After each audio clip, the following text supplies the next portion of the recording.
you can't just measure the costs in the operating room.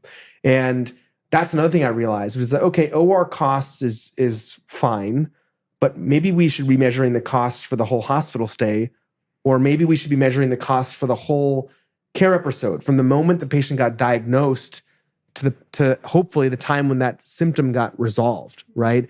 And that actually brought up some really, scary and also interesting things because we got into this exercise of what I call like journey mapping, where I essentially took a patient that had all their care within Jefferson. And said, okay, when was this patient first diagnosed with lumbar radiculopathy or lumbar stenosis? Okay, it was in May of 2021 by a Jefferson primary care doctor.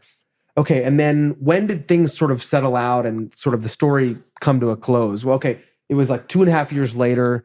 They got a lumbar fusion with my senior partner, Jim Harrop, did great, went back to work, life is good, right? That was like a 2.5 year process. So I actually had a couple medical students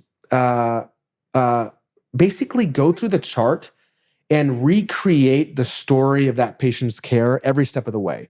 So it's like, okay, they went to their primary care doctor, they got an MRI, the MRI showed these concerning findings, they went back to the primary care doctor said, hey, look, I think you should see a spine surgeon. Went to see a spine surgeon. The spine surgeon said, hey, yeah, you've got some problems here, but it's a little too soon. Go back to the primary care doctor. Primary care doctor then said, oh, okay, I guess that was the wrong person. Let me send this patient to send you to pain management. Was in pain management for maybe 6 months, getting injections. Went back to the primary care doctor, got a new MRI, went to see physiatry, went back to the surgeon and said, well, let's get new imaging. So it was like a 2.5 year process with a lot of like, I played video games growing up. It's like side quests, where it's like, you're off here. I don't know. I guess this is what I'm supposed to do. And so it's 2.5 years. And I asked the medical students to, in whatever way you think is appropriate, create a visualization of this journey. And they both did it in different ways. And then we combined them and we created this journey map where we kind of color-coded the different kind of visits and then had time associated with it. And it literally looked like a hornet's nest, the maze that it was. And I was like, this is one of the biggest problems in healthcare. It's not just about like what implant type to use when you do a certain type of surgery, or is this biologic better than that? Like that stuff is important, but it's more the upstream thing about like, how do you shepherd a patient through the journey for a given problem that they have so they get the best outcome the fastest? And by fastest, that also oftentimes means least expensively, right? And so you can do time-driven activity-based costing, not just for the OR, you can do it for the whole patient journey, right?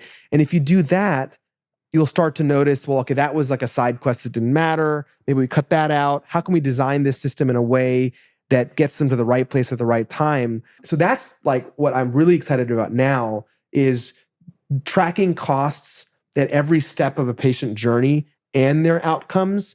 Because if condition-based bundle payments, if and when they come, it's not going to be the practices and the systems that have the best doctors that are necessarily going to win the day. It's going to be the systems that arrange their care model in a way so that that care journey looks as much as possible like a straight line, and not like a zigzag abstract painting. And because then they're going to be getting the best outcomes at the least dollars spent, and they're going to look really good on that condition-based bundle. And patients also will be like, you know what? The doctors here are great, but what I really love is that I have peace of mind that when I go in and they tell me to go here next, that there's logic behind this, there's science behind it, and that I'm gonna get to the end of this in the most sane way possible.